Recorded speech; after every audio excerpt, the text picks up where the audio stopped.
By mid-1942, the front lines across multiple theaters of war had hardened into deadly stalemates. Commanders on both sides relied on predictable engagements, frontal assaults, artillery barrages, and rigid formations that consumed manpower at alarming rates. The frontline soldiers felt the weight of these decisions daily, fighting in landscapes carved by shells and craters without any strategic breakthrough in sight. In some sectors, the ground itself became the enemy. Mud that swallowed boots, ridges that expose movement, and open fields that punished any advance. Reports from field officers repeated the same message: casualties rising, mobility declining, morale weakening. The war had stalled, not from lack of courage, but from lack of innovation. The command structures were strained. Intelligence reports indicated enemy reinforcements, newly fortified positions, and expanding supply lines. Yet the window for action was closing. Officers understood that without a shift in tactics, the front would continue consuming divisions with no return. Logistics were stretched thin, communication lines frequently disrupted, and commanders struggled to adapt to an enemy that was learning just as quickly.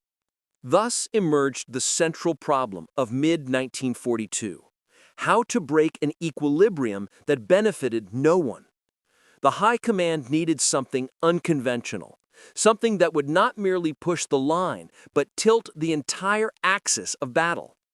It had to be subtle enough to avoid immediate enemy detection, yet decisive enough to change the tempo across an entire theater. That maneuver did exist, conceived by mid-level officers, refined by frontline experience, and executed with precision. It was not a grand offensive or a massive bombardment, but a rethinking of movement, a tactical maneuver so effective that it quietly shifted the front before opposing commanders realized what had happened. And in the harsh summer of 1942, that maneuver was about to take shape. Across multiple regions, 1942 marked a pivotal year defined by rapid adaptation. Armies found themselves confronting not only the enemy, but also the limits of their doctrine. Early war strategies, fast thrusts, armored spearheads, and rigid positional defenses were showing strain. Commanders, analysts, and engineers alike had to confront a new reality. The battlefield demanded flexibility, not formulas. Communications technology had improved, but field execution lagged behind. Radio units were scarce, signal lines vulnerable, and battlefield conditions often chaotic. A single misaligned movement could expose entire divisions. As a result, tactical innovation required simplicity and reliability, changes that could survive the fog of war. Environmental conditions posed even greater challenges. Harsh terrain, shifting weather, and supply inconsistencies shaped engagements as much as enemy action. Infantry units adapted through experience, learning to read the ground, anticipate weak points, and exploit momentary lapses in enemy vigilance. These insights rarely made it into official doctrine, but they spread through whispered lessons at the front. Intelligence divisions increasingly focused on mapping subtle enemy patterns, how quickly reinforcements arrived, which units guarded which approaches, when patrols changed routes. These small details revealed vulnerabilities that larger operations often overlooked. By mid-1942, analysts observed irregularities, areas of the front where the enemy's reaction time lagged by just minutes, or where terrain masked small unit movements. This was the opportunity innovative officers seized. Instead of cycling through ineffective large-scale offensives, they proposed a decentralized maneuver: coordinated lateral infiltration across narrow corridors. Instead of pushing forward head-on, units would slide sideways, probing gaps, exploiting blind spots, and repositioning forces into unexpected angles. It was a maneuver grounded not in bold proclamations, but in precise execution. If done correctly, the enemy would not immediately interpret the shift as offensive preparation. They would see constant small movements, common in trench sectors, and fail to recognize the emerging pattern. But once the shift completed, entire segments of the battlefield would tilt, creating pressure points never accounted for in enemy planning. This subtle tactic, honed under relentless frontline conditions, was about to redefine maneuver warfare in 1942. Daily operations in 1942 were governed by routine, rotations, supply drops, maintenance checks, and reconnaissance patrols that carved predictable rhythms into the front. Soldiers moved with mechanical precision, repeating tasks that preserved stability but rarely produced advantage. Within these routines, however, small units began testing variations. Patrols adjusted their routes several meters at a time. Sniper teams shifted positions slightly off expected lines of fire. Logistics crews delivered supplies in staggered intervals. Individually, each adjustment was insignificant, but collectively, they obscured the emerging lateral maneuver. This was the maneuver's brilliance. It camouflaged exceptional movement within ordinary activity. Infantry squads practiced silent relocation under low visibility conditions, fog, smoke drift, or late evening light. Engineers quietly expanded communication trenches. Artillery observers repositioned forward posts by just enough distance to change their angle of reporting. None of these alterations triggered alarm from enemy intelligence units. In rear sectors, radio operators trained to transmit rapid-fire updates without clutter. Their discipline ensured that even decentralized units could coordinate shifts without revealing intention. The front line depended on these operators as the hidden nervous system of the entire maneuver. Quartermasters also played a critical role, adjusting supply flow to support emerging positions without disrupting standard schedules. Ammunition crates and rations were rerouted subtly along covered paths. This sustained the illusion that nothing critical was underway. The gradual shift demanded patience, a rare commodity on the front. Soldiers trained to move not with speed, but with consistency. The objective was not to reach a position quickly, but to ensure that each micro-movement remained indistinguishable from routine. Over days and then weeks, the front line quietly bent sideways. Units that once faced the enemy head-on were now angled differently. Support weapons had slightly altered fields of fire. Artillery began striking from marginally oblique positions.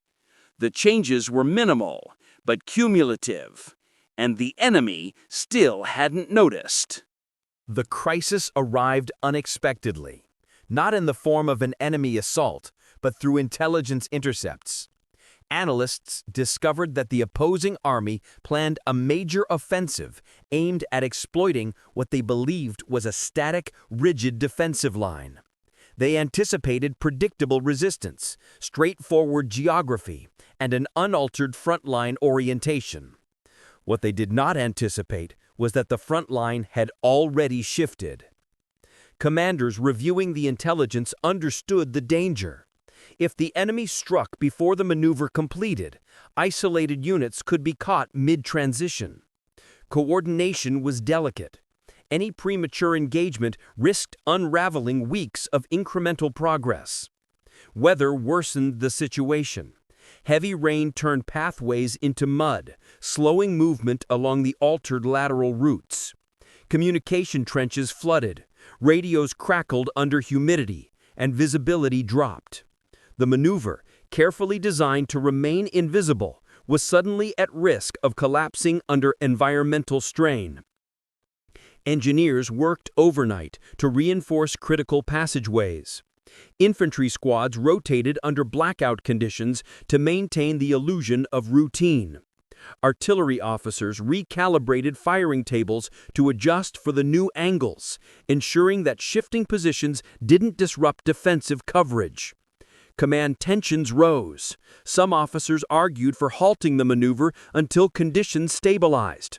Others insisted that retreating to predictability would hand initiative back to the enemy. The frontline troops, unaware of every detail, sensed the urgency through increased drills and rapid repositioning. At dawn, reconnaissance teams reported that enemy forces were assembling prematurely, earlier than expected.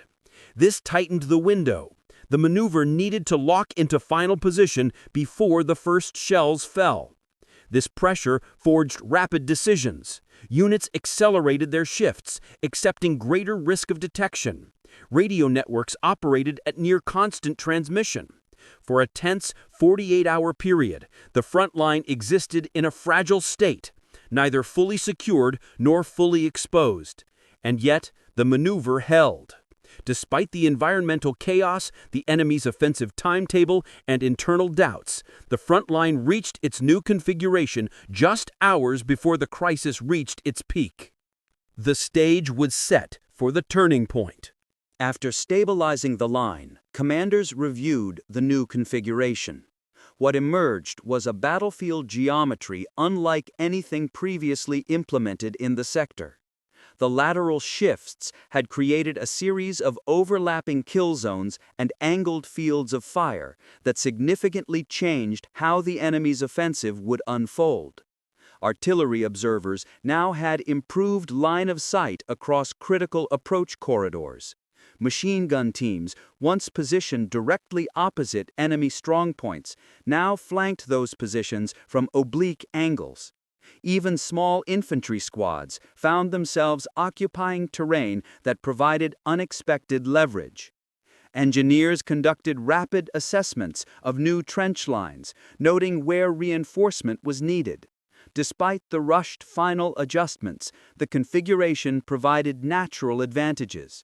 Slight ridge lines, tree clusters, and ruined structures suddenly became force multipliers. Intelligence officers confirmed that the enemy remained unaware of the shift. Their reconnaissance assumed the line was unaltered. Maps captured from patrols showed outdated positions. Even intercepted communications revealed no recognition of the realignment. This diagnostic phase was essential. It allowed commanders to understand not just the defensive benefits, but also the offensive opportunities. The new geometry meant that if the enemy committed to their planned assault, they would walk into a trap, not deliberately designed, but created by the maneuver's cumulative effect. The analysis also exposed vulnerabilities. Communication lines were stretched thin, and some flanking units were now farther from supply depots. Yet these risks were manageable compared to the strategic advantage gained. The command concluded that the maneuver's success depended on one condition: maintaining secrecy for a few more hours. Once the enemy launched their assault, the new positioning would reveal itself, but by then it would be too late for them to adapt. With this understanding, commanders finalized their expectations. The maneuver was no longer an experiment. It was now the front line's decisive configuration for the battle to come. The enemy offensive began at dawn with a predictable artillery barrage. Shells tore through the old coordinates, but missed the newly shifted positions by meters. Soldiers reported explosions landing in trenches they no longer occupied. What would have been devastating fire now fell harmlessly across empty soil. Infantry formations advanced, expecting to encounter resistance along familiar routes. Instead, they marched into zones where artillery had prepared overlapping indirect fire. Mortar teams, now positioned along the lateral shift, targeted them at angles the enemy had not accounted for. Machine gun crews unleashed flanking fire from concealed positions. The enemy, surprised by the altered geometry, attempted hasty adjustments but found their forward units exposed. Their maps were outdated, their assumptions invalid. In the chaos, commanders realized the scale of their miscalculation. Their offensive blueprint relied entirely on fixed defensive lines. The subtle maneuver had invalidated their plan before the first shot was fired. Meanwhile, the shifting units, trained for weeks to move silently and consistently, executed counter-maneuvers with remarkable discipline. They flowed into secondary positions, reinforcing pressure points and exploiting gaps created by the enemy's confusion. Engineers triggered pre-placed obstacles along what used to be conventional approaches, funneling the enemy deeper into crossfire lanes. Artillery observers called in precise adjustments from their new vantage points. Even small unit leaders, equipped with improved angles, made rapid tactical calls that compounded the enemy's disarray. The implementation was not a dramatic sweeping attack, but a series of calculated engagements. Each action magnified the advantage gained by the initial shift.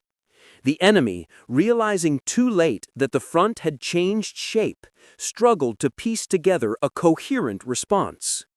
By midday, their offensive momentum collapsed. The subtle maneuver, executed through routine and discipline, had fundamentally broken their operational plan. The battlefield had turned. The impact of the maneuver spread beyond the immediate battle. Field reports confirmed that enemy casualties were significantly higher than anticipated. More importantly, their command structure showed signs of disruption as they attempted to reconcile conflicting frontline information. Units that expected breakthroughs instead found themselves pinned. Their supply routes became vulnerable, their forward elements isolated, and their intended assault corridors rendered ineffective. Commanders across their sector began delaying operations, unsure whether similar lateral shifts had occurred elsewhere. Analysts later noted that the psychological effect on enemy forces was as significant as the tactical consequences. Soldiers accustomed to predictable engagements suddenly faced angles of fire they couldn't understand. Positions they believed were secure were exposed. Terrain they believed advantageous became traps. For the defenders, morale surged. The successful deflection of a major offensive without catastrophic losses validated the maneuver's brilliance. Soldiers realized that innovation, not manpower alone, could shape outcomes. Commanders who had hesitated earlier now championed further lateral adjustments in adjacent sectors. The enemy's inability to adapt quickly compounded the shift's impact. Their doctrine was rigid, their communication slow, and their maps outdated. Even after realizing the front had shifted, their attempts to realign were hampered by confused units, exposed flanks, and the constant pressure from redirected artillery. Supply lines in the enemy rear became congested as they attempted to reroute reinforcements. Delays rippled across their operational calendar. What was intended to be a decisive offensive instead became a costly setback that forced them to suspend additional operations. The maneuver had succeeded not through overwhelming force, but through strategic deception, precision movement, and battlefield insight. It shifted the front not by meters or miles, but by altering the very framework through which engagements occurred. The ramifications would shape strategy for months. In the months after the battle, military strategists documented the maneuver extensively. It became a case study in how small, disciplined adjustments could create disproportionate effects. The lesson was clear. Innovation on the battlefield did not always require new weapons. Sometimes it required new thinking. The maneuver demonstrated the power of lateral mobility in positional warfare. Instead of charging forward, units shifted sideways, exploiting cognitive blind spots in enemy planning. This concept would influence future doctrines, emphasizing flexible geometry, decentralized movement, and real-time adaptation. Veteran officers recalled how the maneuver's success depended on ordinary soldiers executing extraordinary discipline. The silent movements, the patience, the attention to routine, these elements combined to create a transformation invisible to the enemy until it was too late. Military theorists later termed the maneuver a geometric displacement shift, a subtle repositioning that altered angles of engagement and broke doctrinal predictability. Its influence reached beyond the sector where it first appeared, shaping training manuals and tactical courses long after the war. For the soldiers who lived through it, the maneuver represented a rare victory not defined by overwhelming firepower, but by ingenuity. Their ability to adapt, endure, and trust in a strategy that revealed itself only gradually marked a turning point in their sector's operational history. By early 1943, intelligence confirmed that enemy commanders had begun re-examining their own assumptions.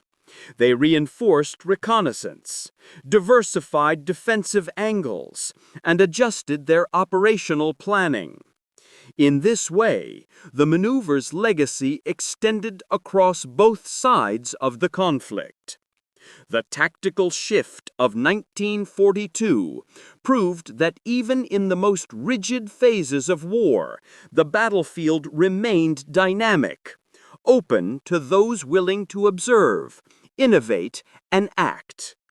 And it became one of the quiet turning moments of the war, a maneuver that did not seek glory, but achieved impact through precision and discipline.